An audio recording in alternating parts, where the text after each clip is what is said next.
Welcome to the week 11 video. In this video, we're going to take a look at a couple of functions related to the readings this week, and we'll practice writing some functions for a new problem, couple of problems, and one of them is related to the world glaciers, information about their location. In particularly, we have their latitude and longitude locations. So we're going to import that. If you're following along, you should upload tidyverse and then load it. And so the first thing we're going to do is to read in the glaciers data file. Let's take a glimpse of the glaciers data file. And there it is. You can see it has lots of different variables, 50.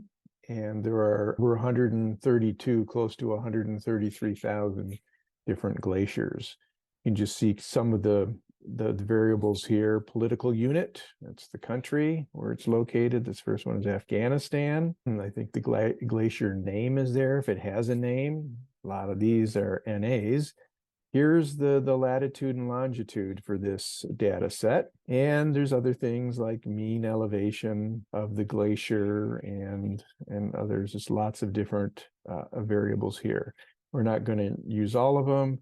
There are a couple that we will use, like the total area of the glacier and so on. So it might be interesting to know how far a glacier is from a fixed point on the globe. And so what we're going to start off with here is to calculate this new function called distance in miles between Earth GPS coordinates, particularly the latitude and longitude coordinates. So a distance function. And then as our home location, we're going to choose Delta College. And so we're going to calculate with the function eventually the distance from Delta College to one of these or all of these 132,000 glaciers. And there's some other features in here. We'll round it to 2 decimal places and so on. Now, you might think all you have to do is take the latitude and longitude coordinates as x's and y's and put them through the distance formula. And so the distance formula is a function. So this is our first one. In this case, it takes 4 different values. And the 4 values it takes are the x and y coordinate of one point and the x and y coordinate of another point. And that puts them through the distance formula. And as is the case for all functions, the last thing that is listed here is what gets reported from the function. So it has 4 inputs. And this last thing it's going to output here is just this one output, which is the distance between the 2 points. When you run this code here, it just repeats it down in the console. When you call a function, I'm putting parentheses around this so it'll print it as well. If you look at the distance formula between the points, or what is the distance between the point 0, 0 and the point 3, 4 in the Cartesian coordinate system, yeah, so you can see in this diagram that if you have the point 0, 0 and the point 3, 4, you can form a right triangle and use the Pythagorean theorem, 3 squared plus 4 squared equals 5 squared. And you can see that the distance between 0, 0 and 3, 4 is 5.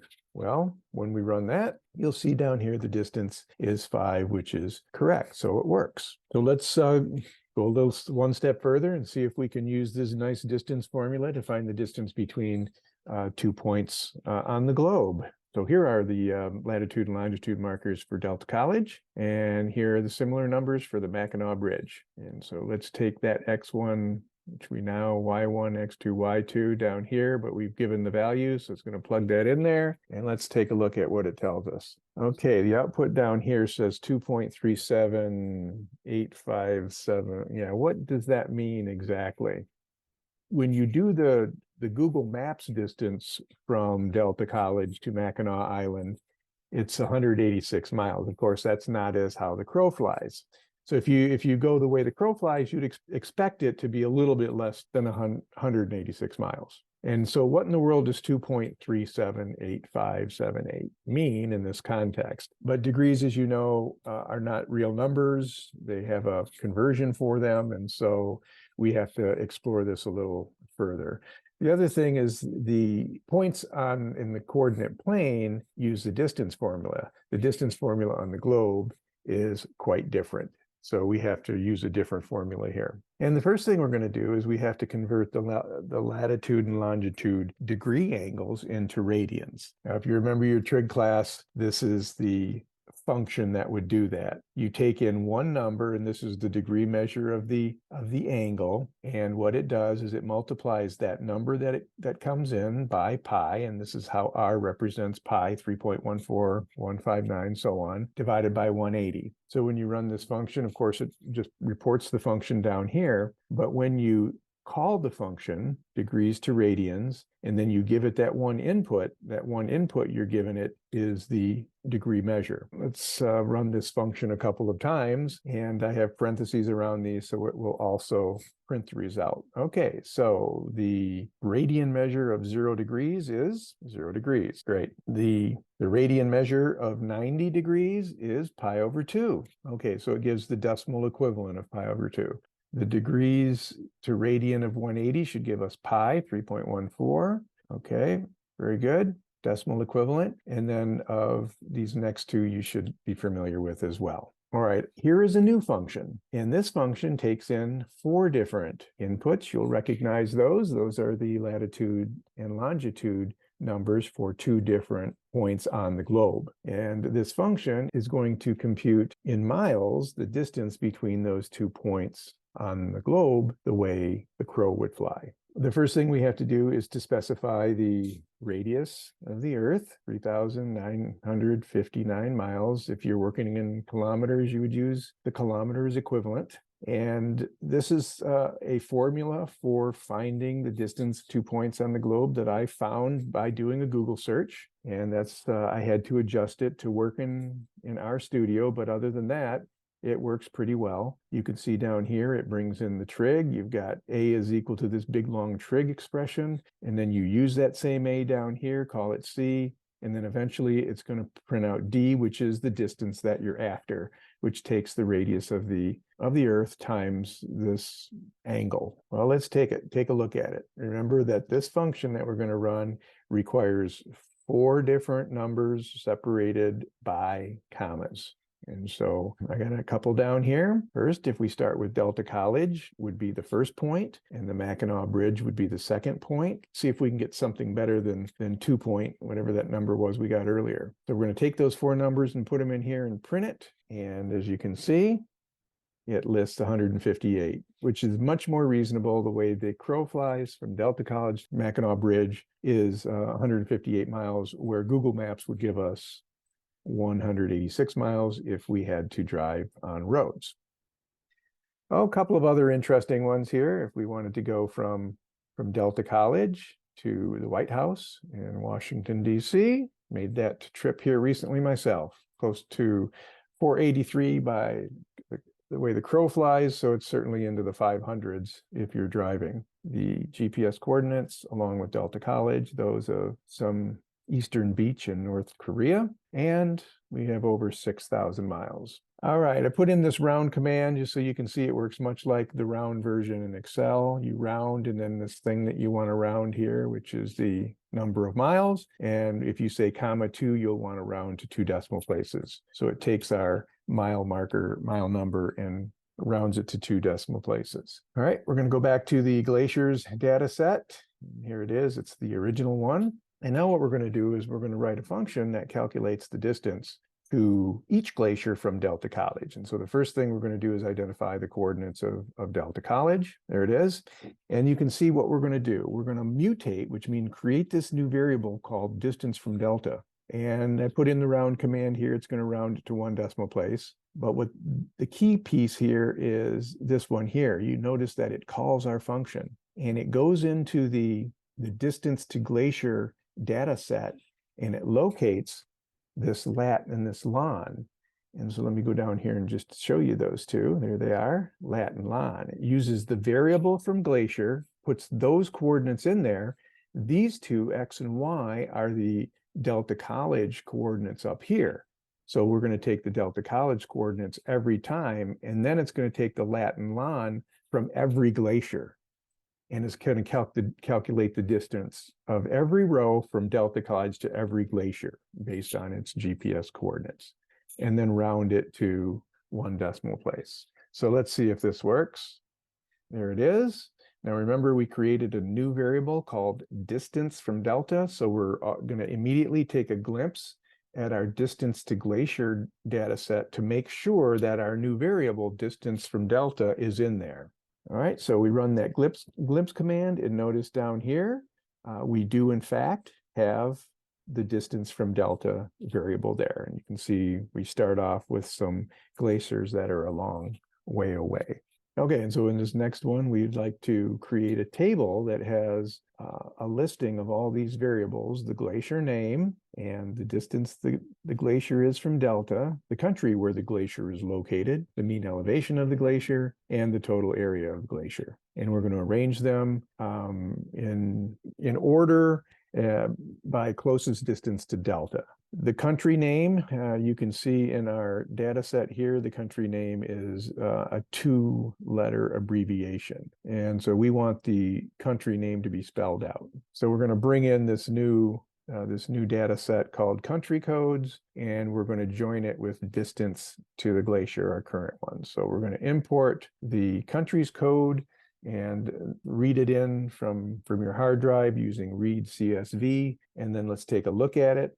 You can see we have the country name spelled out here. The long country name is Afghanistan, and so on. So AF is Afghanistan, Åland Islands is AX, and so on. We also have the 3-digit alphanumeric abbreviation, and then there's this UN code that comes with this data set as well.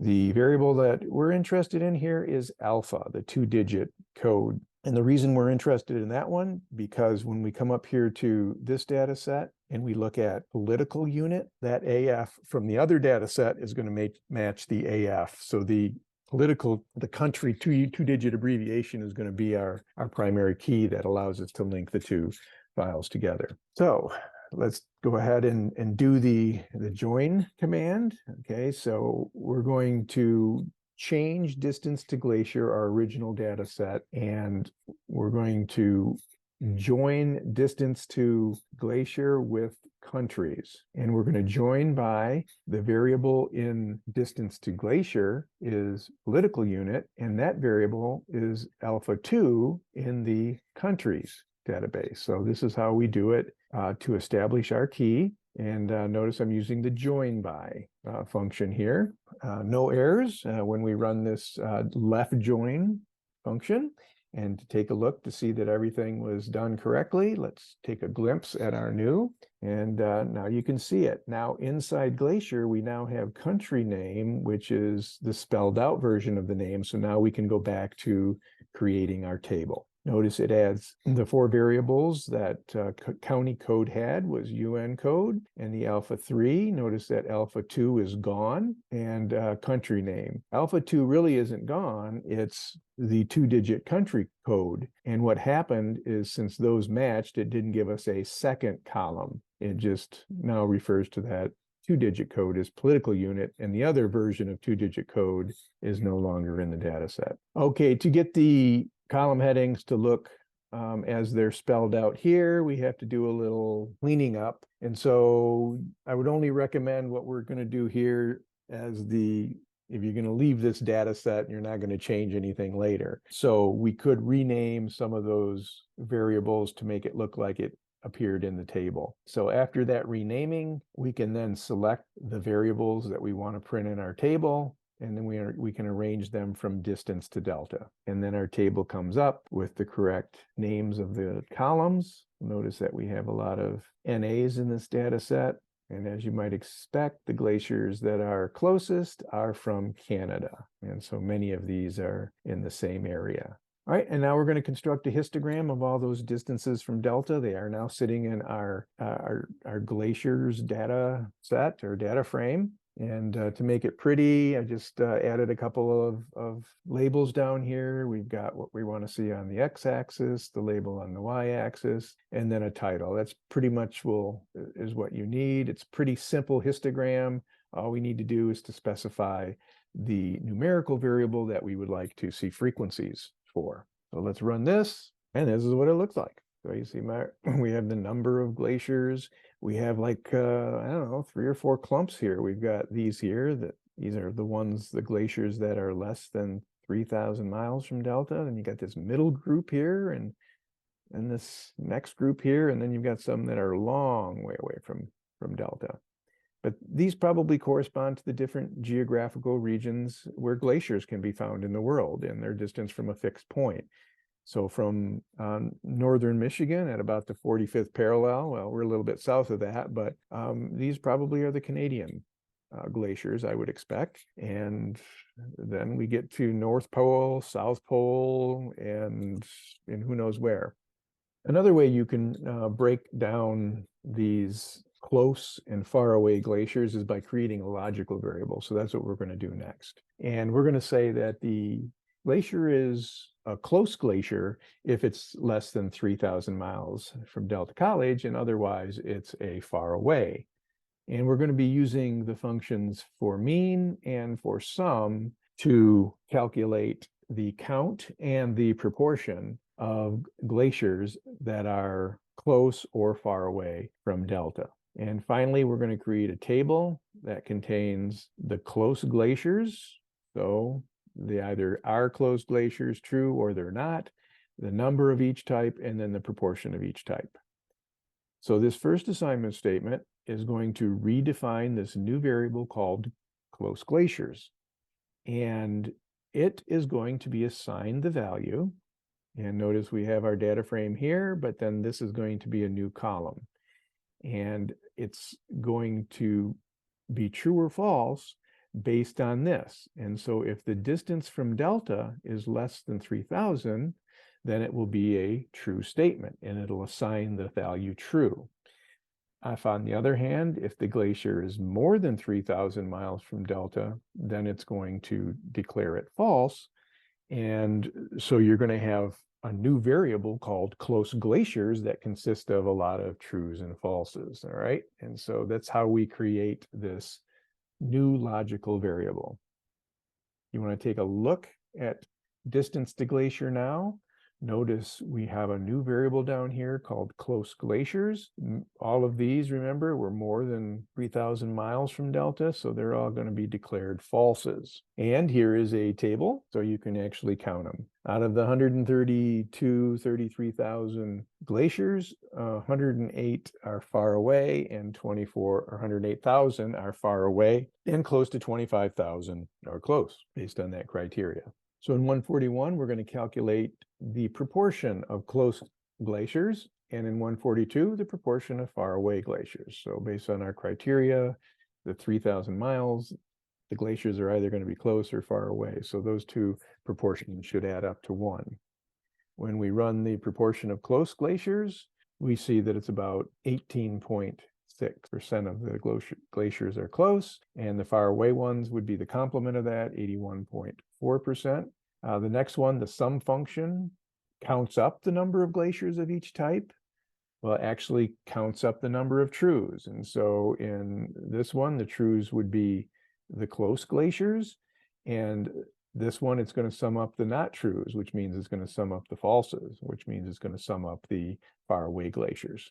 The count, we have 24,782. And for the far away glaciers, we have 108,000, and that's the same thing we saw in our table above. If we want to add those two together, the count of the close glaciers and non-close glaciers, of course, we get all the glaciers together, and that's our total. So just to compare, if we take the dimension of our distance to glacier frame, you can see that we get the 132,890. Okay, so the last thing is to create the table now that we have all the information, and I'm doing that with a tibble here. Notice that I'm taking the proportion and multiplying it by 100 in order to get the percent. So that tibble creates this this table down here in the console. We have 24,000 close glaciers, 108,000 far away glaciers. 18.6% of the glaciers are close, and 81.4 are far away. Okay, so this next problem, what I'd like to do is to explore with several of the distributions and functions that you experienced in, say, a introductory statistics course, like the binomial distribution or the normal distribution or one of the various t distributions. So I want to just start off with with the normal distribution to begin with. So let's take a look at how we generate random numbers, random normal numbers. And so our norm is what does it, and we want 100 different numbers. And these numbers are from the normal distribution, the standard normal distribution, where most of the values range from -3 to 3. And they're the standard z-scores that you might see in a introductory statistics course. But let's take a look at what we get. So we're going to assign C to be that list of random normal numbers. And this is what we see. You'll get some values up close to -2. But in this particular list, you don't see too many. There's one that's about 2.5, but you see very few, if any, that are less than -3 or greater than 3. The dimension of this frame is null because C is not a frame, it's a list. So if you want to start using these numbers in some of our RStudio functions that we use, you probably want to convert that list to a frame. And so if you ever want to convert a list to a frame, you can use this data.frame list command. And then you can see that what it did is it created this vector 1.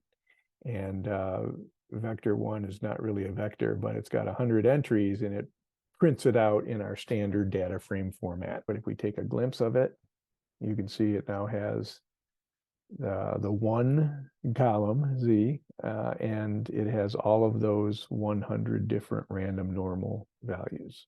The dimensions, we can now talk about dimensions because it's now a data frame. And then we can use our ggplot vector 1 on a data frame. And notice that when it created the data frame, it called that variable C. And so that's why we're going to say it's just the variable C. The bandwidth is 1.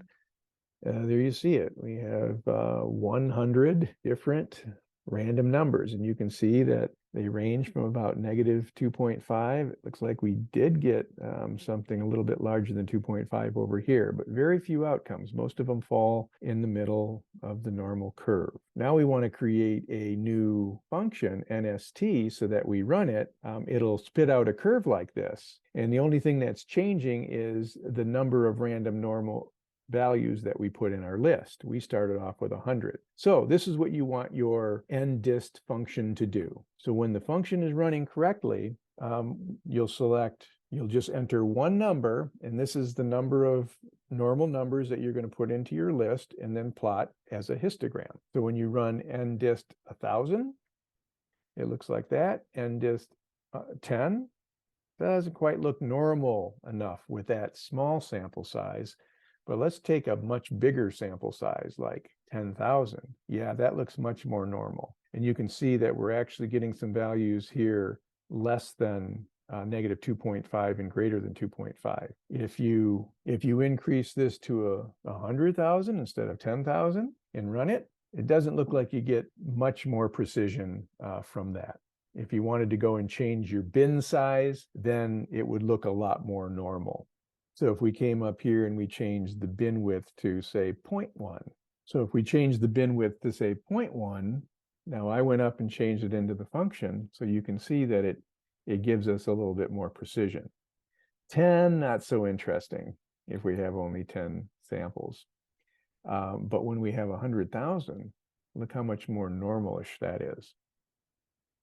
Yeah, so when you, if you're interested in creating a table with these normal curves, and you have to do a filter maybe to create all of those z values that are between -1 and 1, all those normal numbers that are between -1 and 1. So one thing you could do would be, I've got them all in vector. I'm going to create this new variable that says, so within one standard deviation. So 0's in the middle. And so if the value in position in the C, if that's greater than -1, or if it's less than 1, so somewhere between -1 and 1, then you're going to get true. So what we're creating here is, again, a logical vector. And so when we run this, it's just an assignment statement, so nothing interesting happens. But when we run, look at the values in there, you can see it's just a bunch of trues and falses. So what we could do then is we can create the mean, but remember, it's the mean of the trues and falses. And so what that gives us is the proportion. And that makes sense, right? Because 68% of all of outcomes in a normal distribution will fall within 1 standard deviation of the mean. Again, I'm citing the 68, 95, 99.7 rule, also known as the empirical rule from stats. All right, this next one is a new variable called within 2, and we're just adding it to our vector 1 frame. This one is going to select all, it's going to create a true or false if the individual values are within 2 standard deviations. So greater than, if the normal number is greater than -2 standard deviations and less than 2 standard deviations at the same time, then it's within 2 standard deviations. So when we run this one and then take a look, see we have mostly trues because most numbers are within 2 standard deviations. What percent? Well, the empirical rule says it's 95. Let's take a look. In this particular sample, it was only 94. And then finally, a similar vector for, is it within 3 standard deviations of 0? So we can create within 3. And you can see you're not going to see many falses in there. So essentially, all data values are within 3 standard deviations. And so this should be 100% or 1, yeah. Okay, let's explore around a little bit with the binomial distribution. We're going to create a function here that inputs a simulation size, I'll call it sim size, of a binomial experiment where there are n trials and the probability of a success is p. Excel has a function to calculate binomial functions. Graphing calculators have functions that calculate binomial probabilities. What we're going to do here is we're going to simulate a binomial, and this rbin bino, it takes in 3 variables, the simulation size. This is a function inside of R. It takes the number of trials, which is the n, and then it takes the probability of success, which is p. It takes those 3, and then it generates the simulation number of binomial numbers. But they're in the binomial distribution where p is 0.2. So 0.2 times 1,000 is 200. And so most of these values will center around 200. But in the end, it's a list. So we did the assignment statement, and let's take a look at the numbers in there. Now, these are binomials, and so you can have an x value that ranges from 0 up to 1,000. It's just that the ones that are likely are the ones that are around 0.2 times 1,000 or 200. And when you take the average of all those numbers, you should probably get something close to 200, 199.85. And the standard deviation and the dimension doesn't make sense because this is a list. So again, we're going to convert it to vector 1, and we'll take a look at all of those binomial numbers. Notice the column is called C. The dimension is 10,000 by 1. And if we wanted to plot those binomial numbers with a bin width of 1, this is what it would look like. Fairly normal looking. And that's what you're going to find when you have a binomial distribution with such a large n. Okay, so here is a function that could be created by just really running these 3 functions, these 3 lines of code up here. Run that one, and then run that one to change it to a vector, and then do the graph. And that's pretty much all I'm doing. I create it as a function where we give the simulation size, and then the n, the number of trials. And then what it does is it takes those 3 numbers, imports them in here, generates all of our binomial numbers, puts them in a data frame, and then plots them. So that's what the function does, just by taking in those 3 numbers. So there's binomial distribution. That's what I called the function here. So we're going to run it, and we're going to give these 3 numbers in parentheses. And it always does the last thing. So the last thing that this function is going to do is to draw the graph. We basically kept the n and the p the same through these 3 problems. The only difference is we're starting with a small number of trials, number of simulations, then we'll move it up from there. So this is what it would look like if we just had 10 observations, if we had 1,000, and if we had 10,000. And as you can see, as we move from one plot to the next, it looks like it's becoming more and more normal looking.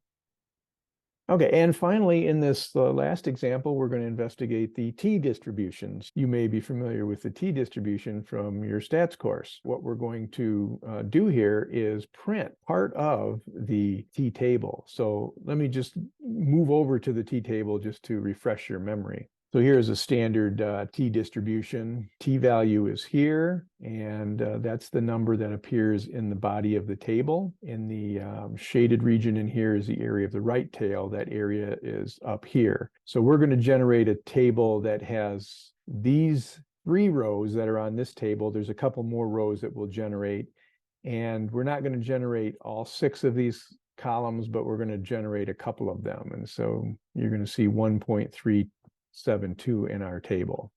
All right, so I started knowing that if I'm going to create a tibble, the leftmost column would appear like this. So I want to have the left column with degrees of freedom, 10, 30, 200, and 1,000. So that's how I'm going to start off here. And this is a list. So if I did a dimension of left column, it would give me an error. So I'm going to immediately convert it to a data frame, and I'm going to call that data frame BB. And if you want to look at our new BB, this is what it looks like. So the left column is the way that the left column looks in the t distribution. All right, now that I have a data frame, I could add variables to it. So in this next grouping, I'm going to add column 2, column 3, column 4, and column 5. 4 more columns added on to the left column. So I'm starting to form this t table. We want the first entry, and we have to enter this in by columns.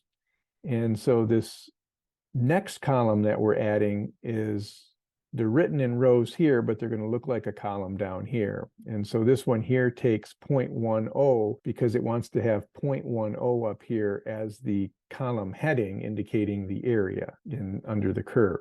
So the numbers we're going to plot, notice that every one of these has 0.90 because it's the complement of 0.10, that 0.0 column. In this column here, we want all the numbers that correspond to the alpha of 0.10. So all of them are going to be 0.90. We're going to round them all to 3 decimal places. That's what you see here with all these 3s, because in that table I showed you, all of the values were rounded to 3 decimal places. So here is your function that gives you the t value along the horizontal scale.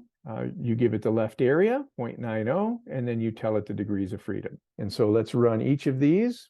And the only difference from column 1 to column 2 is that we change the left area function, which is going to change the critical value. So we're pretty much replicating what we did 3 times. Now, since I added those columns, let's take a look at BB. And there you have it. It almost looks like the t-table. You've got the degrees of freedom, 10, 30, 20, 1,000. And then you've got the different critical values in here, and here for 30, and the critical values for 200 degrees of freedom, and the critical values for 1,000 degrees of freedom. And then these up here are your different levels of alpha. So we've generated a small piece. Now we want to rename these column headings to be what you see in number 1 there. So I'm going to rename those. And now let's take a look at it. Okay, so we've got a replication, and row number 1 is not really what we want there. It's not really the same format as the other rows. So this next blurb just gets rid of row 1. And then finally, we print the table or the subtable, and we have our subset of the t distribution. So I hope you enjoy this week's homework assignment, where you'll be looking at distance from your home location to all of the state park campgrounds in Michigan.